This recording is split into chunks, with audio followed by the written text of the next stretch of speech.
बिस्मिल्लाहिर्रहमानिर्रहीम। अस्सलाम वालेकुम नाजरीन, रावी न्यूज़ HD के साथ मैं हूं मोहम्मद रिजवान आजिज़। यहाँ पर रुक करेंगे फैसलाबाद का, जहाँ पर CPO Faisalabad captain retired Muhammad Sohail Chaudhry का इंतहाई ऐसन इकदाम। चंद रोज़ कबल थाना मामू कांचन की हदूद में कत्ल होने वाले नन्हे असद के घर आमद। वाज़ेह है कि नन्हे असद को ज़्यादती का निशाना बनाने के बाद कत्ल कर दिया गया था। मज़ीद तफसीलात देखते हैं इस रिपोर्ट में।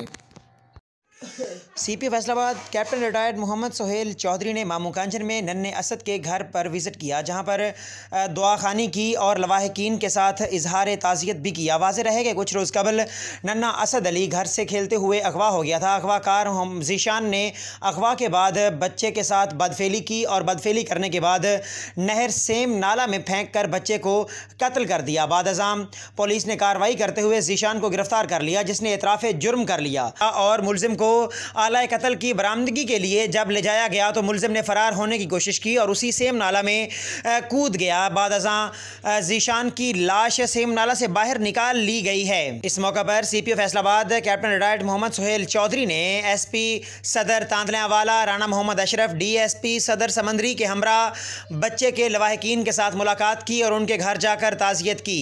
इस मौका पर कैप्टन रिटायर्ड मोहम्मद सोहेल चौधरी का बात करते हुए कहना था कि अवाम के बच्चे उनके अपने बच्चे हैं और उनके तहफ़्फ़ुज़ के लिए फैसलाबाद पुलिस की पूरी टीम दिन रात अपनी तमाम सहूलियात को बुरुएकार लाते हुए, तमाम वसाइल को बुरुएकार लाते हुए ऐसे अनासर के ख़िलाफ़ कार्रवाइयाँ जारी रखेंगे जो मुआशरे में ऐसे कभी काम करने का बायस बनते हैं। कैमरामैन मलक मुमताज़ के साथ मोहम्मद रिजवान आजिज़, फैसलाबाद।